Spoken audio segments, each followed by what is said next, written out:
Hi, Meir Ezra here, and I have some story to tell you, and it's not good news. Okay, so there's a virus that going to make the coronavirus a child play. It is nothing. This virus has been proven to kill per year something in the region of 650,000 people. It means that per day it can kill, or it is killing, 1,769 people. So this is a really deadly virus. In the US alone, it creates something in the region of 40 million cases. Like 40 million people in the US alone get infected with that virus. There are somewhere around 20 million doctor visits, somewhere around 600,000 hospitalization because of that virus, and it kills in the US around 50,000 people, and this is after most of the population has been vaccinated. So this is a deadly virus. Now the question is, why, if it is so dangerous, assuming that the numbers that I gave you is dangerous, and assuming that this virus exists, why no one jump and say, hey, this is dangerous, we need to handle that before we're handling the coronavirus? Does it make sense? We need to handle that first, before we worry about the coronavirus. It's not that we should not worry about the coronavirus, but before we should handle the more deadly virus. Well, there is a virus like that. There is a virus like that. It's called flu. But no one going and jumping and saying, whoa, it's dangerous, it's dangerous, it's dangerous. Actually, most of the people know those numbers, more or less. Most of the people know that the flu kills so many people per year, and the percentage, and how infectious it is. Most of the people today know a lot of things about the flu, but they didn't know that 3-4 months ago. No one knew about it.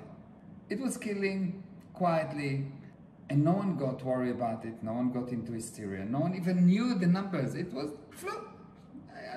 Probably some people knew that some people died from flu, but it wasn't a big deal. Why? Someone make a big deal out of the coronavirus, so it is in your mind, it is a big deal. Because in reality,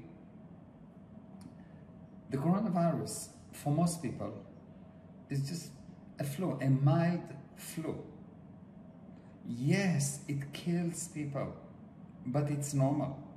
Life is like that. You're born, you grow, you die, and some of us will die from a disease, and some from accidents, and some from whatever. Some of us, just lightning strike will hit us. So what's the point here? The point is that you are afraid because someone makes you afraid. And how do you get afraid? How someone makes you afraid? By giving you false information. What do I mean, false information? False information is not that someone lied to you totally bluntly and say there was 3,000 people that died in Italy, but actually there was only 20. No. They tell you 3,000 people die in Italy, but they don't tell you that it's out of population of 60 million people, and they don't tell you how many people die at the same time from flu, smoking, etc., etc. They don't tell you at the same time that Italy has the oldest population in Europe and the second oldest population in the world. And they don't tell you that 99% or 95% or the majority, I don't have today exact number, but it's above 95% of all those that die had at least one prior disease. So when you don't have the actual numbers, when you have just one number, 3,000 people die, but you don't have the comparables, it sounds like something is really, really bad. But it's not. It is not. What's bad? What's bad is to take 8 billion people or 4 billion people or the majority of the population on Earth and put them in quarantine. What's bad is to destroy the life of all those people that actually keeping this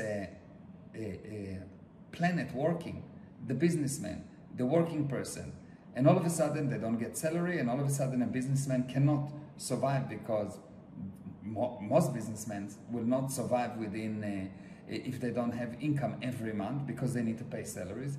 What really bad is the disaster that will be carried, destroyed life of millions and millions and millions of people because someone got afraid. How do you get out of fear?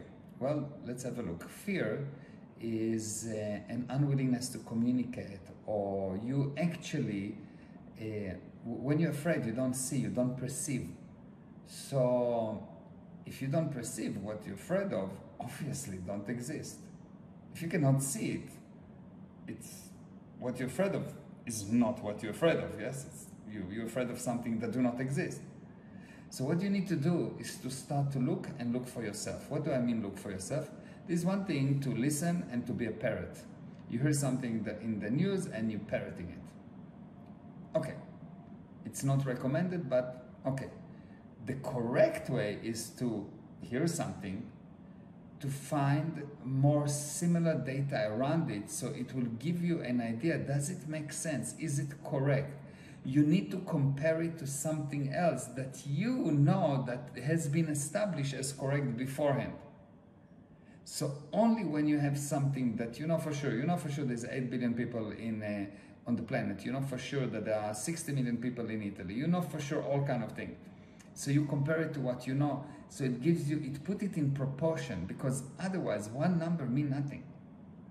So you look and you say, you see the whole planet is going to lockdown, but China released the lockdown and Apple opened all the store in China. So what does it mean? Why? How come? Are they so stupid? I don't think so. I don't think so. So there's things that do not make sense. You need to open your eyes and to start to look. The problem is not the virus. Why? Viruses are here to stay. Viruses is not something that you're going to, they're not going to disappear from this planet, not in the next year, 2, 3, 4, 5, or 10. And if they will find a cure, which I think and I hope that they will, the cure will be not for the virus, but for the manifestation of the virus. And what you need to do is to protect yourself. How do you protect yourself?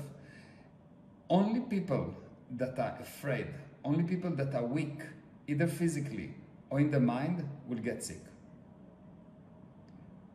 This virus, and like most viruses, attack the cell, and it can go into the cell only when you are weak, either mentally or physically.